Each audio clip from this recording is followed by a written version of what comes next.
এই ওয়েটারটি এখানে ডিম ভাজতেছিল, তখনই তার মালিক সেখানে এসে চুপি চুপি অনেকগুলো লোহার পেরেক সে ডিমের মধ্যে দিয়ে যায়। ওয়েটারটি আড়াল থেকে তার মালিকের সব নোংরা কাজ দেখে ফেলে আর না জানার ভান করে সে বলতে থাকে, মালিক আপনি কেন কি করছেন? তখন তার মালিক বলে, তুই ডিম ছেড়ে কোথায় গিয়েছিলি? আমি তো পরোটার জন্য আটা আনতে গিয়েছিলাম। ঠিক আছে, তাড়াতাড়ি পরোটা বানা, আমি কাস্টমারের কাছ থেকে অর্ডার নিয়ে আসি। তখন ওয়েটার ফোন করে কাস্টমারদের সব কথা জানিয়ে দেয়। এরপর মালিক যখন ডিম আর পরোটা কাস্টমারদের দিয়ে দেয়, তখন কাস্টমাররা খুব দ্রুত খেয়ে ফেলে। তখন মালিকটি ভাবতে থাকে, আরে এটা কি হইতাছে, এদের কোনো কিছু হচ্ছে না কেন?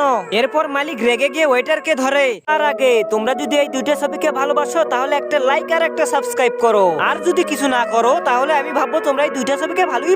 আর বলে, তুই কি অমলেটটি পাল্টে দিয়েছিস? আর ওয়েটার বলে, হ্যাঁ আমি তো অমলেটটি পাল্টে দিয়েছি, কারণ সেগুলোতে অনেক লবণ বেশি হয়েছিল। আরে হারামখোর, এরা আমাদের হোটেলে তো টাকা না দিয়ে খেয়ে যায়, এদেরকে আজকে শিক্ষা দিতে চেয়েছিলাম, তোর জন্য হলো না। আরে ভাইজান, আমরা তো সব খাবার খেয়ে ফেললাম, কিন্তু আমাদের কাছে তো টাকা নেই, সব টাকা তো বাড়িতে ফেলে এসেছি। আরে কোনো সমস্যা নেই, অন্যদিন আপনাকে সব টাকা দিয়ে দেব।